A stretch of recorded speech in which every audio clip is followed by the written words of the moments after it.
अस्सलाम वालेकुम दोस्तों, तुसी देख रहे हो हसीन पंजाब टीवी ते मैं तुहाडा मेज़बान अमीर हमजा। दोस्तों, सब तो पहले अपने चैनल हसीन पंजाब टीवी नूं करो सबसक्राइब ते नाल लगे बैल दा बटन दबाओ ताकि साडी हर नई आने वाली वीडियो साडे वीरां तक आसानी नाल पहुँच सके और तुसी ये वीडियो देखो सब तो पहले। अज जनाब आरफ वाला मंडी आए हैं अपने वीरां भरावां नूं मंडी का नज़ारा करवावन। पहलन झोटी कैमरामैन साहब दिखा रहे हैं। अरफ वाला मंडी खड़ी है, बड़ी खूबसूरत है माशाल्लाह। पहलन झोटी है, पहला सुबह सुई है, इक्कियां आरां वाली, चिट्टियां अखां, छोटा छोटा सिंग लग्या होया, खूबसूरत थाने कैमरामैन साहब दिखा रहे हैं माशाल्लाह, बड़ी खूबसूरत है। काफ़ी वीर भरा डिमांड कर रहे सन कि जनाब मंडी दी जाके वीडियो बनाओ, मंडी का नज़ारा दिखाओ।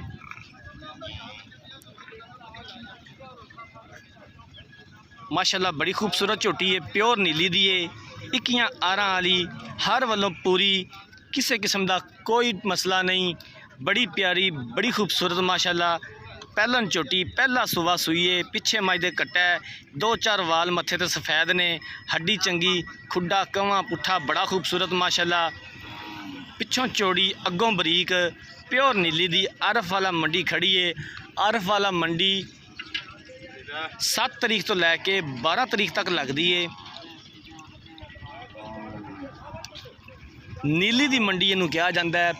पूरे पाकिस्तान तो कस्टमर इत्थे आते हैं, लोग इत्थे आते हैं जानवर खरीदन वास्ते। आ कट्टा जनाब इनके पिछे सावा आपदी मां रंग है। मझ सूई नू तकरीबन अज 3 दिन हो गए ने। इस टाइम मझ दे कोले 10 लीटर दुध मौजूद है। बच्चे नू छड्ड के अरफ वाला मंडी है, मझ खलोती है। 7 तरीक तो लैके 12 तरीक तक ये मंडी लगती है। पूरे पाकिस्तान तो लोग इत्थे आते हैं जानवर खरीदन वास्ते, क्योंकि इस मंडी दे विच प्योर नीली दे ही जानवर होंदे ने। नीली दी मंडी नूं कहा जाता है। अपने सबसक्राइबरां दी डिमांड ते अज अरफ वाला मंडी आए हैं, मंडी का नज़ारा करवा रहे हैं, मंडी के जानवर दिखा रहे हैं। जिन्हां वीरां भरावां ने चैनल नूं सबसक्राइब नहीं किया, साडी खसूसी रिक्वेस्ट है कि चैनल नूं सबसक्राइब जरूर करना है, वीडियो नूं लाइक ते शेयर किया करो। जिस तरह की साडे वीर भरा डिमांड करते हैं, जिस तरह का जानवर कहते हैं, हाज़र होने लैके जानवर दिखाई देने अपने वीरां नूं। बस साडी एक ही रिक्वेस्ट है कि चैनल नूं सबसक्राइब जरूर करना है, वीडियो नूं लाइक ते शेयर जरूर करना है।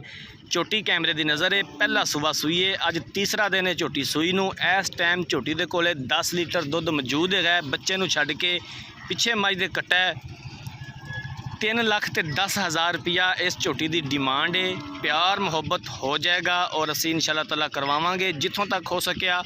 झोटी बड़ी खूबसूरत है, तूनी कौड़ी तो बिल्कुल साफ है, एक हड्डी है, बड़ी प्यारी माशाल्लाह, बरीक चमड़ी दी है, इक्कियां आरां वाली। जिवें कि वीर भरा डिमांड करते हैं कि जानवर हर वालों पूरा होवे, इक्कियां आरां वाला होवे। हर रोज़ इस तरह के जानवर लैके आईदे ने।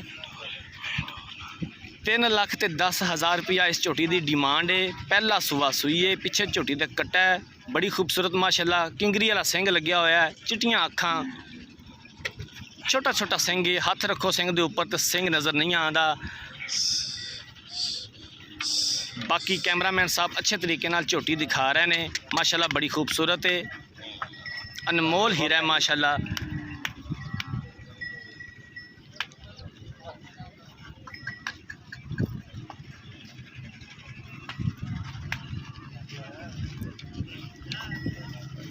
साहिवाल तो अरफ वाला रोड ते, अरफ वाले तो तकरीबन 20 किलोमीटर पहले ये मंडी लगती है। 7 तरीक तो लैके 12 तरीक तक ये मंडी लगती है। प्योर नीली ते जानवर आते हैं। पहलन झोटी कैमरामैन साहब दिखा रहे हैं, पहला सुबह सुई है, अज तीसरा दिन है झोटी सूई नूं। 10 लीटर इस टाइम इनके कोले दुध मौजूद है। 3,10,000 रुपया डिमांड है। अगर किसी वीर भरा ने जानवर खरीदना है, रबता नंबर 0312 612 2054 ऐसे नंबर पर व्हाट्सअप बनी है। जिंदगी रही तो मिलांगे एक नई वीडियो के नाल। अपने मेज़बान अमीर हमजा नूं दो इजाज़त।